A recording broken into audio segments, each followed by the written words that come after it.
Solon est un OBNL qui a été créé il y a 3 ans par des citoyens et des citoyennes de Rosemont-la-Petite-Patrie, avec comme question centrale comment développer un quartier plus résilient face au changement climatique et donc comment réaliser localement la transition. Et on a un projet de partage de véhicules entre voisins et voisines qui s'appelle Locomotion.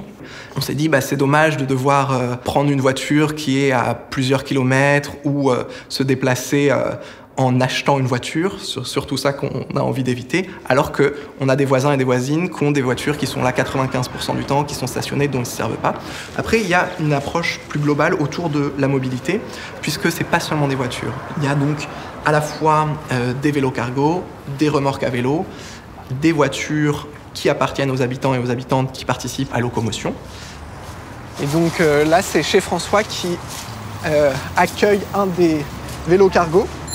C'est la première fois que j'ai fait vélo cargo. Écoute, ça fonctionne comme un vélo classique. Tu vas voir, la seule différence, c'est que la route devant est plus loin que d'habitude. Elle n'est pas dans l'axe de ton guidon, donc ça tourne beaucoup mieux. Bon, à tantôt! Bye! Oublie pas ton casque, là!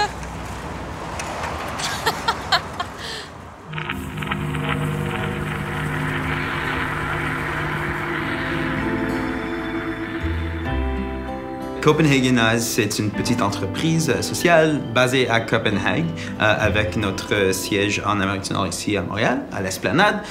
Puis on travaille avec les villes principalement, mais aussi avec des grosses firmes immobilières pour les rendre plus cyclables, pour créer des réseaux cyclables, des communautés plus cyclables. Alors pour nous, je pense que la grande problématique, et aussi c'est environnemental, c'est d'avoir des choix pour les gens dans les villes.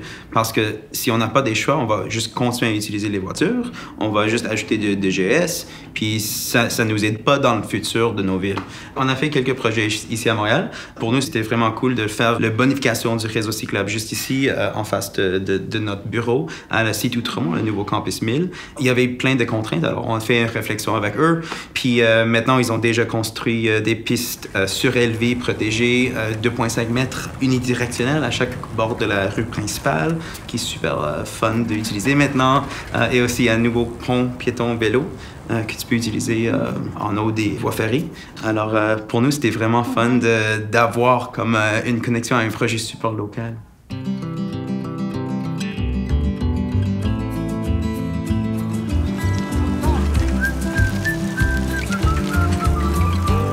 Il faut amener les gens à voir le vélo comme pas nécessairement juste un outil loisir, mais qui pourrait être également utilisé pour la vie quotidienne. Et il faut repenser un peu nos façons de faire.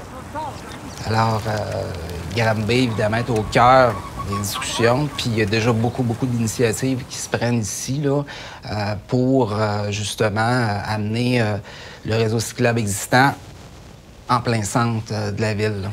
Puis avec des utilisations éventuelles 4 saisons. C'est sur la table. Ce projet-là a commencé en 2007. C'est une idée de fusion entre la ville de Granby et les Auberges du Cœur. C'était vraiment un début de projet d'insertion sociale pour créer une flotte de vélos communautaires. C'est un prêt de 48 heures. Ça veut dire que tu as un vélo pour te déplacer, aller faire tes commissions, aussi pour le loisir, quoi que ce soit. Mes vélos neufs, c'est à peu près 10 % de ma boutique. Sinon, c'est tout du récupéré, du usagé ou sinon du fabriqué. La plupart des vélos que vous voyez là, c'est tous les vélos qui allaient finir dans la déchiqueteuse, comme on pourrait prendre, là. Puis qu'on a réussi à récupérer avec un peu d'effort. Des fois, là, tu vas avoir une roue croche. Il va te manquer un banc. On va remettre un banc pas déchiré, on va le remettre en shape, on va le vendre 90 $, pas de taxes, puis la ville va rembourser 75 $.